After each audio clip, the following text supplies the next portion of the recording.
Hello everyone, welcome to Tanvirific. Today we are going to read, in the last day we read the how to build for habits. Yeah, the chapter was, let me see that one.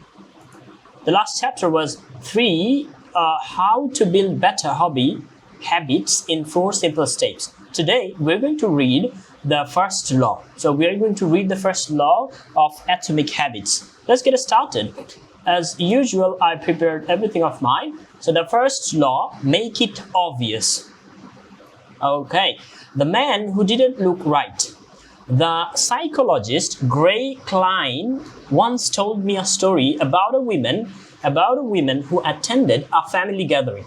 She had spent years working as a paramedic, and upon arriving at the event, took one look at her father-in-law and got very concerned. I don't like the way you look, she said. Her father-in-law, who was feeling perfectly fine, jokingly replied, "Well, I don't like your looks either." "No," she insisted. "You need to go to the hospital now." A few hours later, the man was undergoing life-saving surgery after an examination had revealed that he had a blockage to major artery and was at immediate risk of heart attack. Without his daughter-in-law's intuition, he could have died. Okay, let me check the meaning of the word artery. Artery? Okay, I'm not so sure about it. Let me see the pronunciation as well. Okay, you got it. Artery, a blood vessel that carries blood away from the heart to the other part of the body. Okay, artery. That means blood vessels. Artery, blood vessels. And was at immediate risk of heart attack without his daughter-in-law's intuition. Okay, let me check this one. This one seems difficult.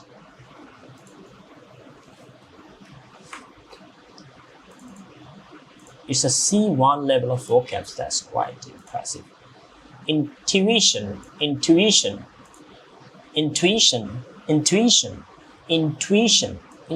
The ability to understand or know something immediately. Okay, intuition. That's like something like feeling, ontodrishti in Bengali. Okay, so that's a good word. Intuition. She had a strong intuition that something was wrong. Okay, that's a beautiful example. She had a strong intuition that something was wrong. Okay, perfect. Okay, great. So we got to know 2 vocabs, artery and intuition. He could have died. What did the paramedic see? How did she predict his impending heart attack? Impending. Let me see the impending.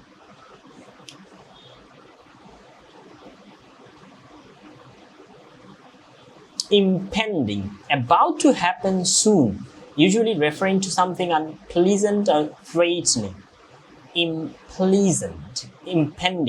about to happen soon, usually referring to something unpleasant or threatening. How did she predict his impending heart attack?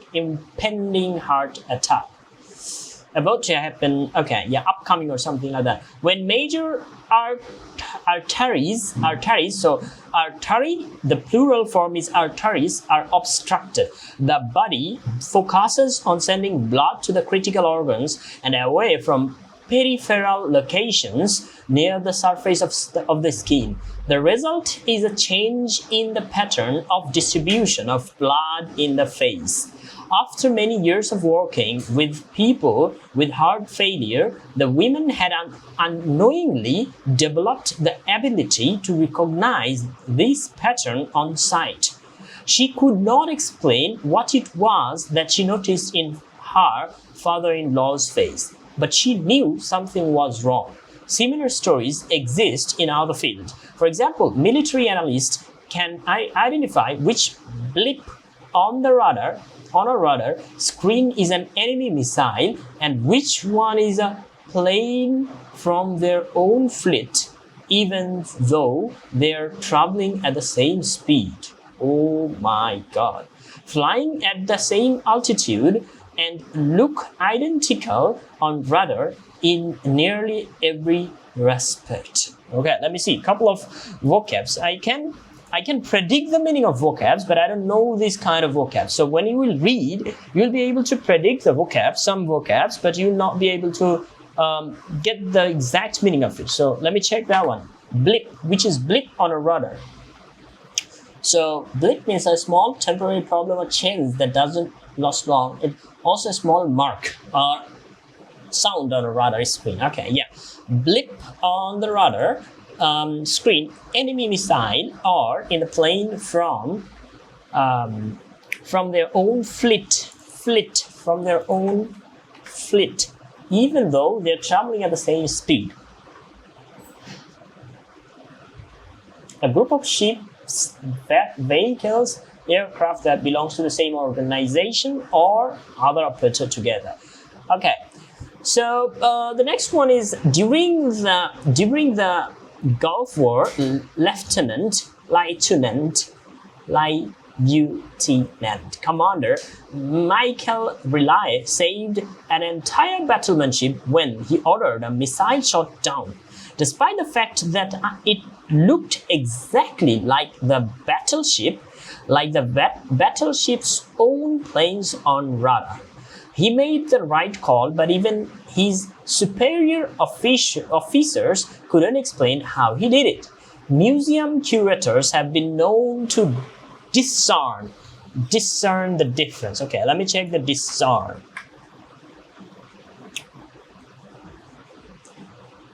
To recognize, perceive, or understand something clearly, often something not obvious. Okay, so museum curators have been known to discern to recognize the difference between an authentic piece of art and expertly produced counterfeit, even though they can't tell you precisely which details tipped them off.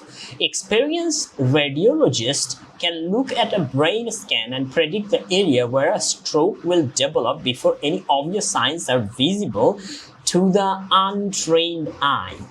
I have even heard of hairdressers noticing whether a client is pregnant based only on the feel of her hair. Oh my goodness, that's impressive, isn't it? Okay, the human brain is a prediction machine. Really, it is continuously taking in your surroundings and analyzing the information it comes across. Whenever you experience something repeatedly, like a paramedic seeing the face of a heart attack patient, or a military analyst seeing a missile on a radar screen, your brain begins noticing what is important, sorting through the detail and highlighting the relevant cues and cataloging that information for future use. With enough practice, you can pick up on the cues that predict certain outcomes without consciously thinking about it. Automatically, your brain encodes the lessons learned through experience. We can't always explain what it is we are learning, but learning is happening all along the way. And your ability to notice the relevant cues in a given situation is a foundation for every habit you have. We underestimate how much our brains and bodies can do without thinking. You do not tell your brain here to grow, your heart to pump, your lungs to breathe, or your stomach to digest. And yet, your body handles all these and more on autopilot. Okay, you are much more than your self-conscious self. Consider hunger. How do you know when you are hungry? You don't necessarily have to see a cookie on the counter to realize that it is time to eat.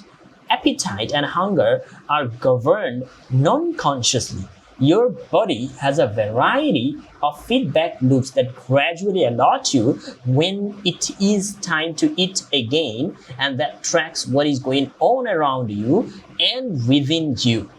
Cravings can arise thanks to hormones and chemicals circulating through your body. Suddenly, you are hungry even though you are not quite sure what tipped you off. This is one of the most surprising insights about our habits. You don't need to be aware of the cue for habit to begin. You can notice an opportunity and take action without dedicating conscious attention to it. This is what makes habit useful. It is also what makes them dangerous. As habits form, your action come under the direction of your atomic and non-conscious mind. You fall into old patterns before you realize what's happening. Unless someone points it out, you may not notice that you cover your mouth with your hand whenever you laugh, that you apologize before asking a question, or that you have a habit of finishing other people's sentences. And the more you repeat these patterns, the less likely you become to question what you are doing and why you are doing it. I once heard a retail clerk who was instructed to cut up empty gift cards after customer had used up the balance on the card. One day, clerk crushed a few customers in a row who purchased with gift cards. When the next person walked up, the clerk swiped the customer actual credit card, picked up the scissors, and then cut it in half entirely on autopilot before looking up at the stunned customer and realizing what just happened. Another woman I came across in my research was a former preschool teacher who had switched to corporate job. Even though she was now working with adults, her old habits would kick in, and she kept asking co-workers if they had washed their hands after going to the bathroom.